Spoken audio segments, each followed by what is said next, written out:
I could repeat the stuff if you want. Okay. Welcome, welcome. This is Legion of Lilith. So we're going to do something a little bit different today. Where my friend William Est is going to come on and share a little bit about the gnosis and experience that he's had with Lucifer and different infernal nobility. So before I get started, William, myself, or Demetrius cannot be held responsible for any misinterpretation of any information that's presented here. That being said, yeah, Legion of Lilith, Demetrius, of course. Demetrius, how you feeling today, brother? Yeah, I am feeling fine. Cool, fuck yeah. Um, as always, Tartax here, Joseph Doherty. Today we have William Est, really good friend of mine, decided to come on and share a little bit about the gnosis of the experience that he's had working with these spirits. William, how you doing today, brother? Hey, I'm phenomenal. Thanks for having me on, man. Fantastic. It's an honor to have you on, brother. Can you share a little bit about the gnosis, what we were just discussing? Just go right back into it. All right, so basically, I mean, the Archons and the Demiurge, they want to weaponize these pieces of our consciousness, the goddess consciousness, Lucifer consciousness. So I was brought back from a future time, basically, to change some things, so this event doesn't occur. Um, basically, in the black cube of Saturn, basically, the cube of Saturn, on Saturn, there's this prison, the cube of Saturn. Yes. I was binded in chains, basically, and they were siphoning my soul, my energy into this device. Well, I broke free from that prison, and previously I've heard from a few different, very, what is it? I mean, this other person knows a lot. Like, they've experienced a lot. They've worked with Azazel, all that. Like, and he said he was there as well. He escaped that place. Yeah, it's well documented. Shemyaza and Azazel, as far as the Witch Lord goes, were both incarcerated. Shemyaza, as far as the Witch Lord goes, was bound, inverted on the constellation of Orion. Azazel is bound in the cube, as you were just talking about, the cube of Saturn. Yeah. So keep going, brother. So, can you recall like how you were apprehended by government entities? Well, they had me in this facility. Like, actually, I could remember I was in this facility. They were trying to interrogate me with various different holographic type imposter type entities, but they weren't fooling me. Like, I mean, they killed everybody else in this facility. I could see through the illusion, but they kept me in chains and brought me to the cube of Saturn. Um, yeah. So the archangels, specific archangels, were acting as security for this facility, correct? Yeah. Not sure about the names. I mean, they were taking different forms, looking like Agent Smith from Matrix and shit like that. It's weird. Right. But you got the feeling like it was archontic forces, demiurgic forces that Yeah, were no, holding you captive. yeah, no doubt. When I called them out, they turned into their real forms. They were terrified because I was working with Abaddon at that time, and they were whispering, like they were saying, "Hey, he's the destroyer of worlds," and they were terrified for sure. They'd captured me and had no clue, basically. I mean, So when you say you, the you that is Lucifer, yeah. correct? Fantastic, brother. Can you expound on some of the work that Abaddon was showing you as far as weapons tech, or at least possibilities for potentials of weapons tech or meta weapons? All right. Yeah, he taught me how to build spears, open gateways, build energy weapons, basically from my energy. I mean, turn it into swords and or basically like aim it at anyone. Mind control, basically like laser type weapons. It's crazy. Death ray, I guess, like a death ray type thing. I've never used it, which yeah. Yeah. So what really piqued my interest when we were talking about this the other night is I had visions of being apprehended myself, and I was suspended in this like a grid or electric field that kept remodulating. Like the laser bolts kept like remodulating on every color of the spectrum, and it like broke my entire being down to like an energy form, but almost static. Like I was almost gone, but I was in like complete like metal god form, like bestial metal god, but they had me completely like locked down with these like lasers. Like that's the best way, like electromagnetic lasers is the best way I could describe it. Formed a cage around my entire being. And yeah, so what you described is something that I've seen is an actual possible future for beings that are ascending. Yeah, certainly. Yeah, they'll do anything to prevent our union, between the Lucifer and Goddess consciousness, and they consider us radical, like radical free will. They believe these energies within this 3D system, 3D construct, the avatar system, they believe it belongs to them, and we are the radical consciousness that they want to eliminate. So, yeah. See, we're processing even the most seemingly inept human being is vibrating at least 4D at this point on this timeline. Once they see each individual actually knows how to work magic, they know that that person effectively has the power of the creator at his or her hands. Now, this makes that person an architect. And if you can't show that you are responsible, these government entities do swoop down and they do arrest evolved beings, local princes that cannot control themselves. If you show that you can't control your emotions and you have this power, you're going to find yourself in an accident. This is when it gets serious, folks. Very true, man. That's where, I mean, all the gang stalking, everything, the secret military organizations that fund all of that, everything. I mean, yeah, it's all interconnected.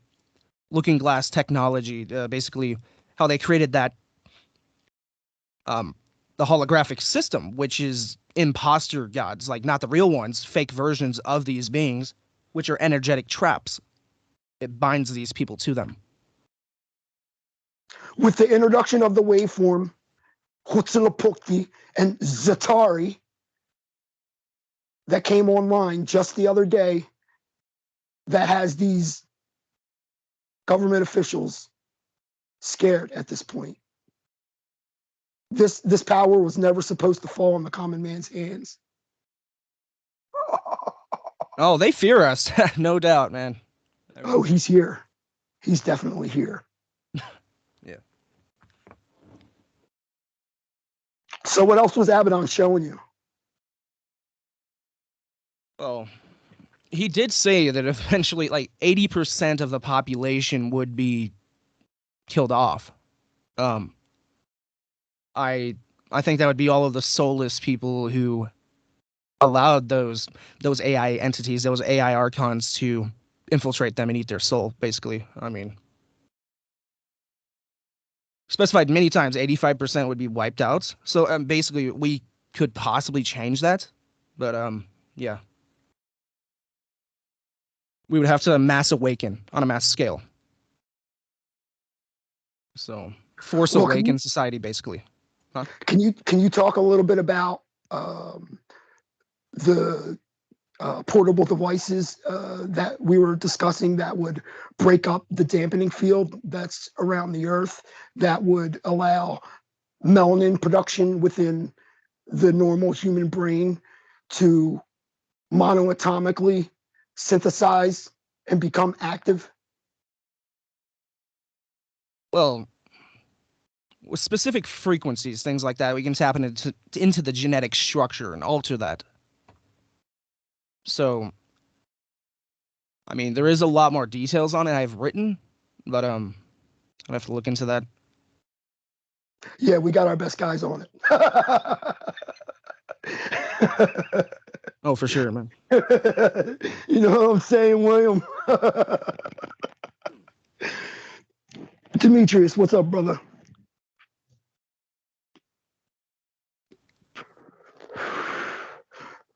So what do you think about the topic of conversation, Demetrius? Can you add anything? Is he even still here? I don't hear him. Hold on. Yeah, he's still on. We're recording. I think his mic's muted. Oh, there he is. I unmuted my mic.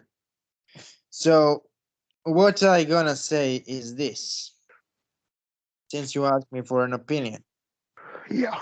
Well, I will not focus on other parts of the conversation, but what I can focus on is what Abaddon said about population being reduced. And essentially, what is really important for us to understand here is that forces we conjure, the forces we call, are extremely destructive. And therefore, the only thing which bothers me, action brought by those forces isn't greater by point. Because we are so involved into this that I pressed on how little destruction there is from those entities. However, I am aware that much bigger destruction is coming. I personally had a discussion yesterday about the possibility of World War III. And my stance on the World War III is pretty clear. Every black magician who claims to be afraid of the World War III is either hypocritical, lying, or not a black magician. Because for a black magician, the increase in destructive energy is not something to be is not something to be afraid of. Water comes forth, all of our operations will be tenfold increased. Imagine the potential of all of those people losing their lives. And I am not speaking as a psychopath here. I am speaking with the understanding that the World War III is inevitable. Cold War has to end once. It could be in a year and a half, it could be tomorrow, it could be in a few weeks, it could be in a few months, it could be in a few decades. But it will happen. That's simply undeniable truth of geopolitical tense right now. And yes, I agree with Abaddon. I agree with everything he said, everything Abaddon proclaims. And I also that we shouldn't be afraid of the future because the future is on our side.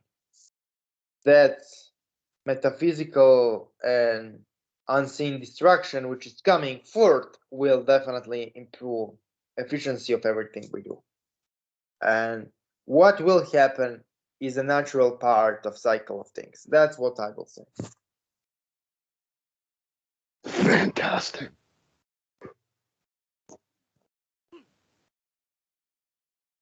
I mean, certainly. I mean, the process of creation and destruction, polar opposites. I mean, Kali Yuga. It's all meant to happen. We can harness those energies, work with it. It's on our side. Basically, anyone who stands against the dragon is going to be destroyed.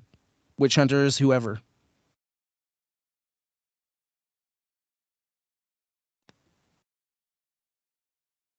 So essentially, brother, what's your definition of the dragon?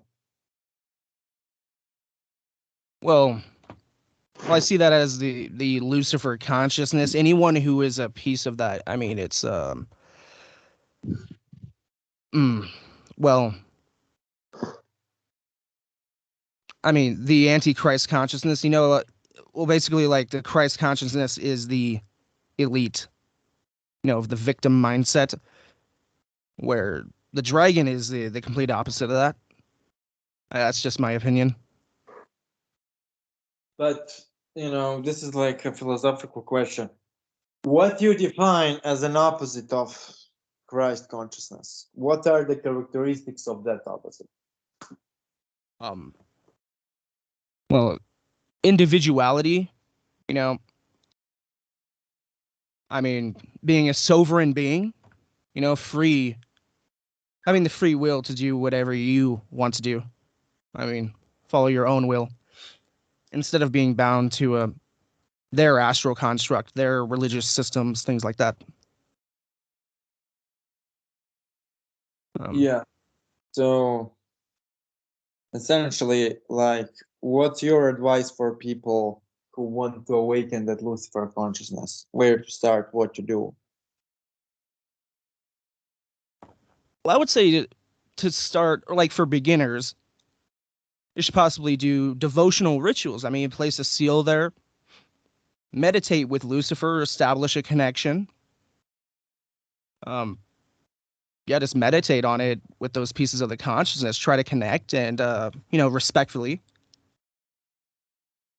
And I could tell people an easy way to do that is those candles that you see in the supermarket with like the aluminum top caps. You take those, you get a gold paint marker. It's got to have actual gold foil in it, and just draw the linear sigils and seals of all the spirits, consciousnesses, and knowledge that you want to connect with, and have them around your house. Face them towards you as you sleep. So take those little circles with the gold paint of the seals of whoever, your archangels, your archdemons, and you face them at your head while you're sleeping. Where you usually sit the most, face it at your head, face it at your body. true. Let those energies emanate inward and create a waveform and environment that's conducive to those personalities. Once those personalities alchemically seal on your consciousness, it's like being the brass vessel. It's like Solomon rubbing the lamp. We are the brass vessels. To activate the local princes and non-local princes is a bit of a science that occultists have been pursuing since magic was conceived, since metaphysics was conceived, since the sciences were conceived.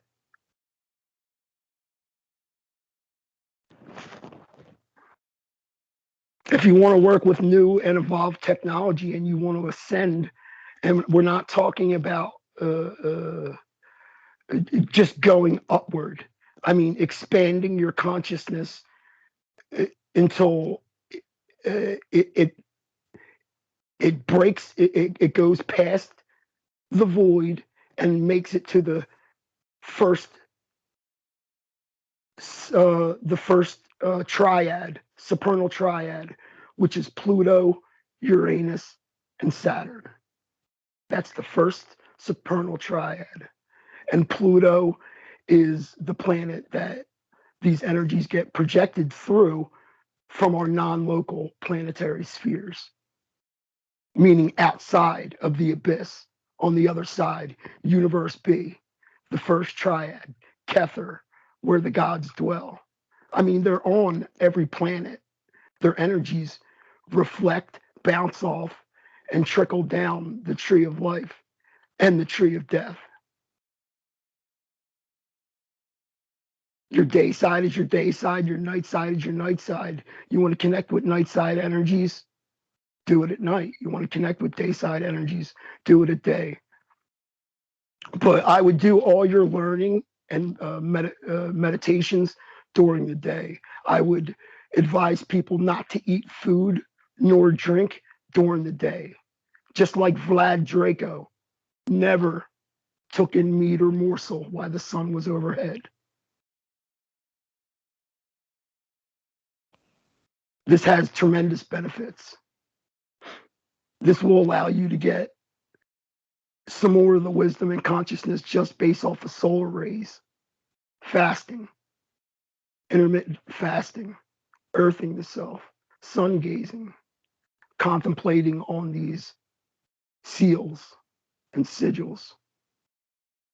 So, yeah, if you guys liked what you heard, we'll do some more of this. We're right at a half hour. Look out for William Estes' actual exclusive interview. It's coming up very soon. William, thanks for jumping on and just chopping it up with us a little bit, brother. I appreciate it. Hey, you're welcome. And I am honored to be here. And yeah, we'll be talking soon. We'll have William back very shortly, hopefully, like within the next week or so with a full episode. And look out for Demetrius is dropping an exclusive Slavic path working with Slavic entities, which is actually in the works right now. So look out for that as well. And we'll catch you guys soon. Thanks. Turn it off, Demetrius.